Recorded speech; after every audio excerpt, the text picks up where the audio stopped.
네, 요즘 과일을 팔고 싶어 하시는 분들이 많아졌나 봐요. 과일 강의가 정말 많아졌죠.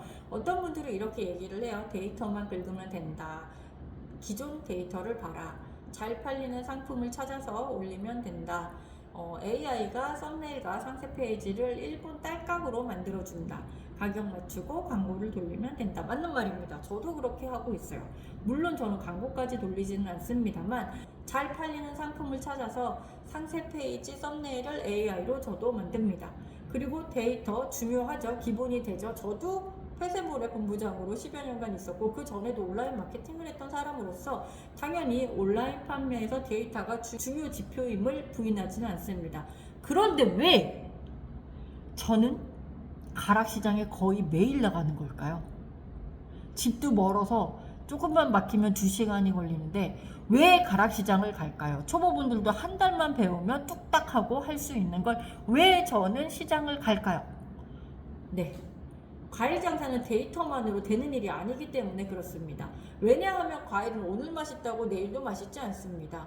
사진이 예쁘다고 사진대로 가지도 않고요.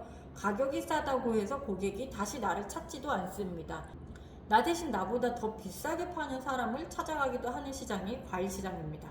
우리는 온라인셀러이기 때문에 글로 장사를 하잖아요. 글의 구조도 거의 비슷해요. 문제를 인식시키고 긴급성을 부여하고 해결책을 제시하고 고객의 반론을 받고 그리고 마지막에 구매나 신청을 유도한다. 보통 그런 식으로 강의가 될 겁니다. 이번에 온라인 7기가 과일 공동구매 수업이 시작이 됐습니다. 그래서 그 중에 이제 한 분이 대학교 교수님이세요. 그리고 집도 강남이야. 근데 이분만 잘 돼가지고 강남에 사는 게 아니라 들어보니까 동생이고 뭐 부모님이고 모두 다 이제 강남에서 오래 사신 분들이에요. 그러니까 본투비 강남이야.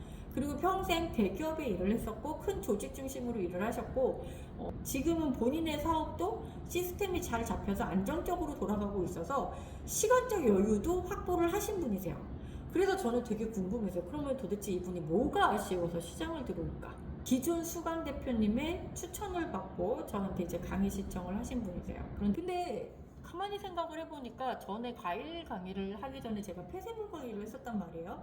저는 이제 폐쇄물에 있던 사람이니까 그때 수강생으로 오셨던 분들 중에는 한의사분도 계셨고 선생님도 계셨고 영어 강사님 뭐 이런 분들이 오셨어요. 어쨌든 각자의 분야에서 커리어가 있는 분들이 과일을 배우러 오십니다. 그래서 제가 이제 중도메이님이 막 이렇게 저한테 뭐 이런저런 얘기를 하면 아 우리 대표님은 뭐 하시는 분이세요? 뭐 이렇게 얘기를 할 거 아니에요. 그럼 우리 중도메이님들 다 하나같이 같은 말을 해. 그런데 왜 여기로 왔어? 왜냐면 본인들이 하는 일은 그렇게 뭐 멋진 일이 근사한 일이 아니라고 생각을 할 수 있으니까. 예, 그런데 어쨌든 제가 이분들한테마다 다 물어봤어요. 근데 왜 대표님 왜 이걸 하시려고 하는 거예요? 여기서 이 과정에서 원하시는 목표가 어떤 거예요? 물어봤더니 하나같이 같은 말씀을 하셨어요. 결국엔 유통이더라고요. 이렇게. 그런데 이분들은요, 얘기를 조금 해보면 알 것 같았어요. 어떤 걸 원하는지. 단순히 과일을 팔고 싶은 게 아니라 내 고객을 만들고 싶은 거고, 내 유통 구조를 만들고 싶은 거예요. 내가 직접 판단하고, 직접 팔고, 직접 수익을 결정하는, 만드는 경험을 하고 싶었던 거예요. 월급은 사랑 나랑 협의를 해서 정해놓고 가는 거지만, 사업은 내가 얼마를 벌지 내가 정하는 거잖아요. 대기업에 있으면 저도 이제 조직에 있어 봤지만 어쨌든 부속인 거고 전문직이어도 사업이 안정적이어도 결국 내 손으로 고객을 만드는 능력은 또 다른 문제인 것 같더라고요. 어쨌든 다시 과일로 돌아와서 잘 팔리는 상품 데이터 긁고 상세 페이지 AI가 만들어주고 키워드 좀 이렇게 검색해갖고 나오고 가격 맞추고 올리고 판매를 시작할 수 있다. 맞아요, 맞습니다. 그런데 과일은 조금 어려울 수 있어요. 네. 올해 저 지금 수박이 조금 쉽지 않거든요. 같은 수박이어도 뭐 여러 가지 상태에 따라서 고객 반응도 다르고 가격도 다르고 맛도 다르고 뭐 이래요. 그리고 복숭아도 그렇고 자두도 그렇고 멜론도 마찬가지고요. 종류가 굉장히 많고 신품종 계속 나오고 있고요. 신비 복숭아는 벌써 무르기 시작을 했습니다. 사진은 좋아 보이는데 맛이 없을 수도 있고요. 향이 되게 풍부한데 맛은 떨어질 수 있습니다. 가격 좋은 대신에 CS가 터질 수 있고요. 상품평 좋은데 지금 들어온 물건은 다를 수 있습니다. 그래서 과일은 데이터가 아니라 현장감이 있어야 된다는 얘기예요. 시장에 와서 좀 보고 중도메이님들하고 얘기도 좀 하고 그날의 물건 흐름도 조금 보고 이래야지 감이 잡히지 않겠습니까?